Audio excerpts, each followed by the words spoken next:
The presence of evil, pain, and suffering in our world is the most persistent argument raised against the belief in God. Bye. Usually it goes something like this.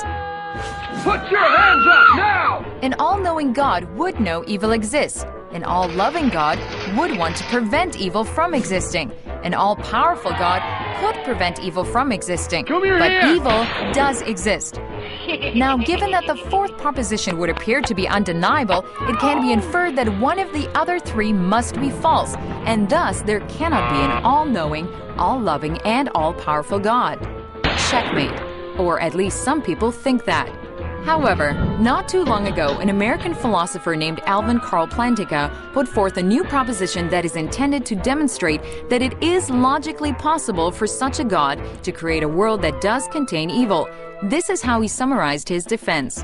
A world containing creatures who are significantly free and freely perform more good than evil actions is more valuable, all else being equal, than a world containing no free creatures at all. Now, God can create free creatures, but he can't cause or determine them to do only what is right. For if he does so, then they aren't significantly free after all. They do not do what is right freely. To create creatures capable of moral good, therefore, he must create creatures capable of moral evil. And he can give these creatures the freedom to perform evil and at the same time prevent them from doing so. C.S. Lewis would agree, saying, "Imagine a wooden beam became soft as grass when it was used as a weapon, and the air refused to obey me if I attempted to set up in it the sound waves that carry lies or insults. But such a world would be one in which wrong actions were impossible, and in which, therefore, freedom of the will would be void. If the principle were carried out to its logical conclusion, evil thoughts would be impossible, for the cerebral matter which we use in thinking would refuse its task when we attempted to frame them."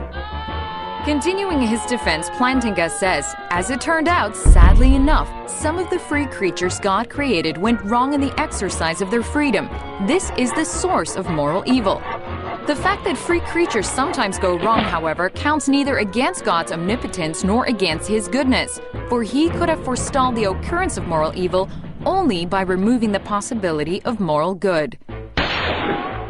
So, even though God is all-powerful, it is possible that it was not in his power to create a world containing moral good, but no moral evil. Therefore, there is no logical inconsistency involved when God, although wholly good, creates a world of free creatures who chose to do evil.